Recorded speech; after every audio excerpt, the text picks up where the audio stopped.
नमस्कार दोस्तों, एक बार पुनः आपका स्वागत है मैथ की इस नए सेशन पर।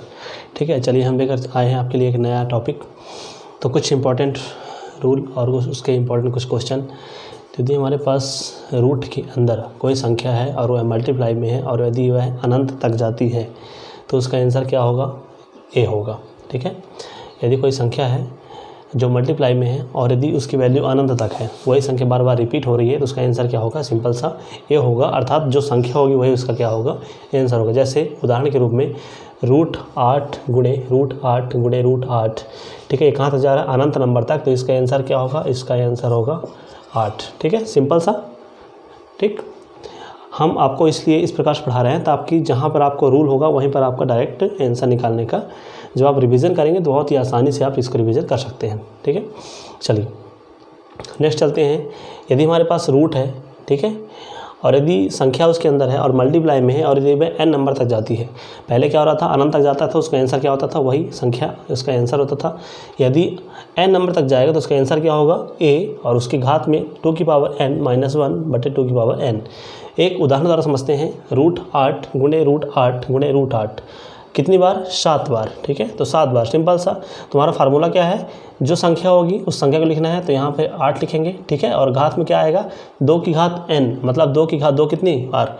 2 7 बार। ठीक है, 2 की घात n, तो 2 की घात 7 - 1 और बटे 2 की घात 7। ठीक है, तो यदि आप इसका हल करेंगे तो 8 और 2 की घात 7 कितना होता है? 128। 128 - 1 कितना हो गया? 127।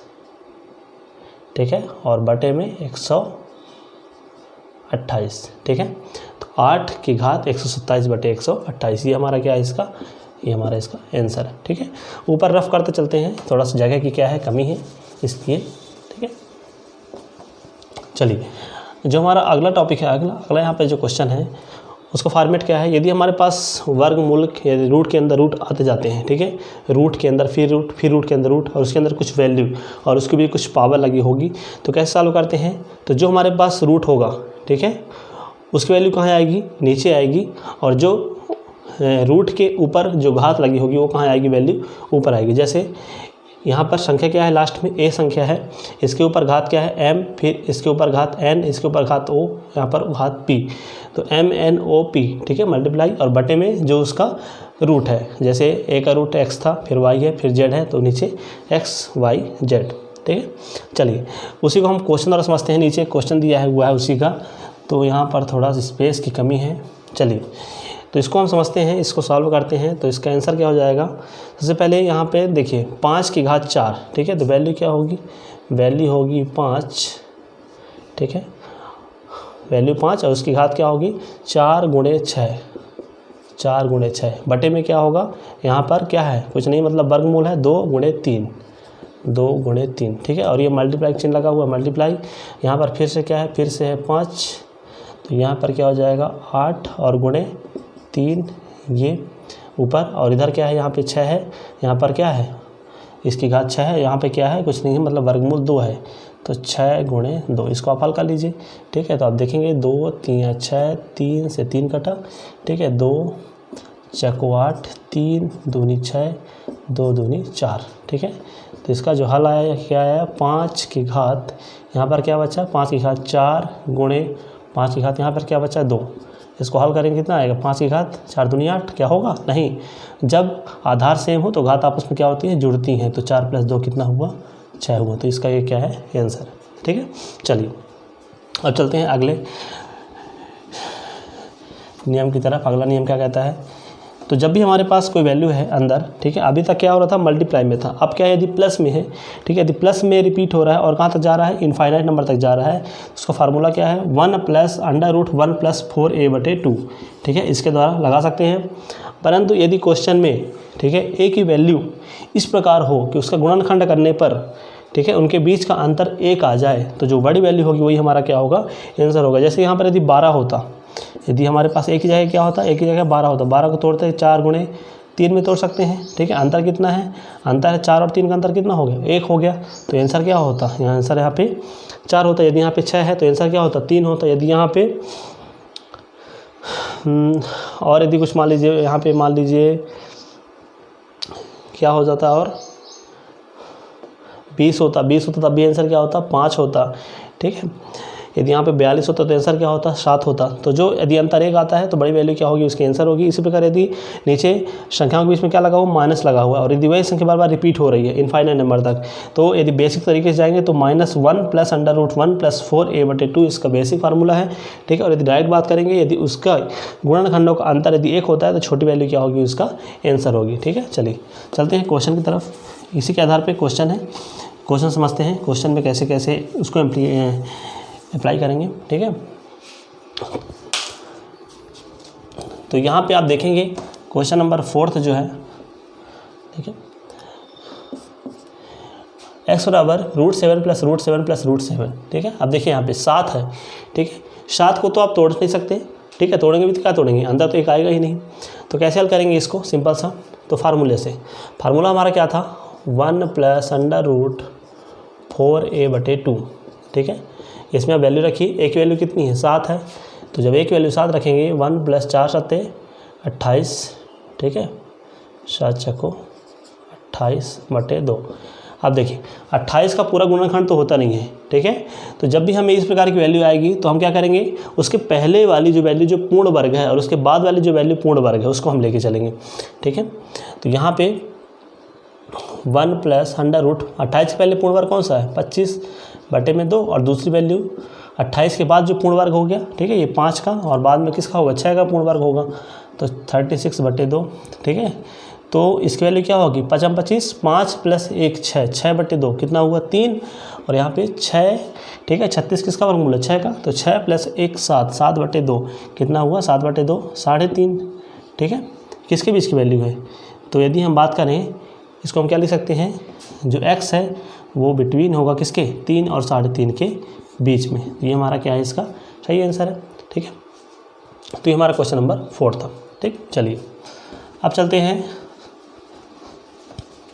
क्वेश्चन नंबर 5 की ओर। क्वेश्चन नंबर 5 क्या कहता है हमारा, तो सिंपल सा है क्वेश्चन नंबर 5, सेम वही रूल है a + √a plus infinite number तक, ठीक है। और इसका अंतर भी कितना है 12 को आप देखेंगे 12 तोड़ेंगे किस में तोड़ेंगे 4 × 3 और इसके बीच का अंतर कितना है, इसके बीच का अंतर कितना है 1 है, तो बड़ी वैल्यू कौन सी होगी आंसर होगी।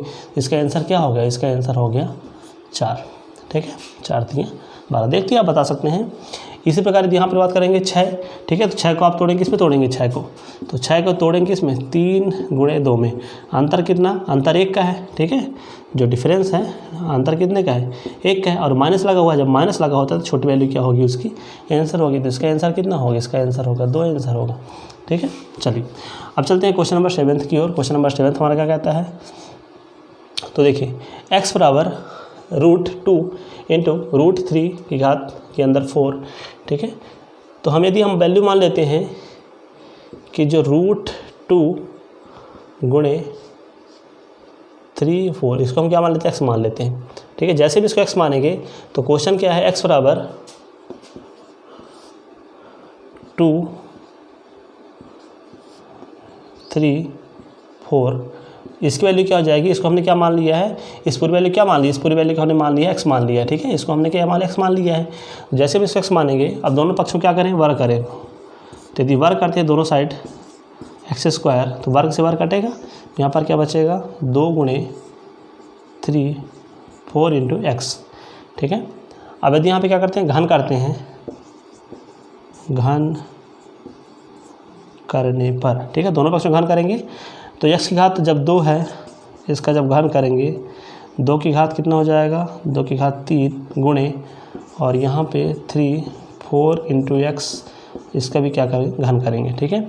तो ये हो जाएगा इसकी घात 6 हो जाएगा, 2 की घात यहाँ पे कितना हो जाएगा 8 हो जाएगा और ये वर्ग 3 से घात 3 कटा तो यहाँ पे क्या बचा 4x बचा, x कटा तो इसकी घात क्या बचा यहाँ पे x की घात 5 बचा, x की घात 5 बराबर 8 चक्कर कितना हुआ 32 हुआ और x की घात 5 बराबर 2 की घात 5 हुआ, 5 से 5 काटा x बराबर कितना आया 2 आया। इसके आंसर का आंसर क्या हो गया, इसका आंसर x बराबर कितना हुआ 2 हुआ, ठीक है। इस प्रकार से अप्लाई करना है, आप डायरेक्ट भी कर सकते हैं इसको, ये तो समझाने की दृष्टिकोण थे जो कि हमने x मान लिया है, ठीक है। तो यहाँ पे क्या हो जाएगा x बराबर √2 × √3 4 इंटू एक्स हो जाएगा। जब वर्ग करेंगे तो वर्ग दिख रहा है एक्स स्क्वायर हो जाएगा यहाँ पर 2 इंटू क्या बचेगा √3 4 इंटू एक्स बचेगा, ठीक है। तो वर्ग से वर्ग कट जाएगा ये, ठीक है। जब घन करेंगे इसको 8 हो जाएगा, और जब इसका 8 हो जाएगा तो यहाँ पे भी कट जाएगा घन करने पे 4 8 6 क्या हो जाएगा 32 हो जाएगा। इधर क्या बचेगा एक्स एक्स काटेगा, एक्स के हाथ 5 बचेगा, एक्स के हाथ 5 बराबर 32, मतलब एक्स बराबर कितना 2, सिंपल सा, ठीक है। चलिए अब चलते हैं क्वेश्चन नंबर 8 की तरफ। क्वेश्चन हमारा 8 क्या कहता है, एक्स की घात 29 माइनस एक्स की घात 26 माइनस एक्स की घात 23 प्लस 1 के गुणनखंड है। अब देखिए गुणनखंड कब होते हैं, गुणनखंड हमारे तब होते हैं या तो डायरेक्ट हमारे पास ऑप्शन इसको रखिए, ठीक है, इसके गुणनखंड निकालिए। तो गुणनखंड निकालने से अच्छा ऑप्शन है कि ऑप्शन रख के चलते हैं, ठीक है। तो जब हम x - 1 बराबर 0, एक्स बराबर क्या होगा 1, एक्स बराबर 1 रखिए क्वेश्चन में, देखेंगे आप कितना हो जाएगा, ठीक है। मतलब 1 रखेंगे सब जगह क्या आएगा 1 - 1 प्लस 1, ठीक है। तो 1 - 1 ये कटा, -1 + 1 ये कटा, अर्थात क्या आया इसका 0 आया। मतलब यह क्या है, यह गुणनखंड है उसका, ठीक है। जब x + 1 बराबर 0 होगा तो x बराबर क्या होगा -1 होगा। इसको भी चेक करिए, इसको भी x बराबर -1 जब रखेंगे तो -1 देखिए -1, ठीक है, घात विषम तो क्या आएगा -1 ही आएगा। फिर लगा हुआ है माइनस लगा हुआ है, -1 की घात सम तो क्या आ जाएगा +1 आएगा, ठीक है।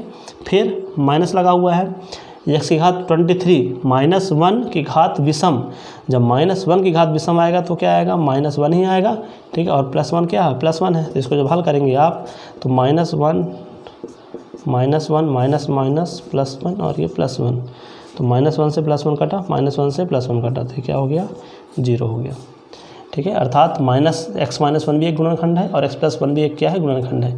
तो ये ऑप्शन तो हो नहीं सकता क्योंकि x + 1 नहीं दिया है, ये भी नहीं हो सकता x - 1 नहीं दिया है, तो आंसर क्या है, आंसर सी इसका सही ऑप्शन है, ठीक है। तो ये हमारा था एक महत्वपूर्ण टॉपिक। धन्यवाद, मिलते हैं नेक्स्ट टॉपिक पर।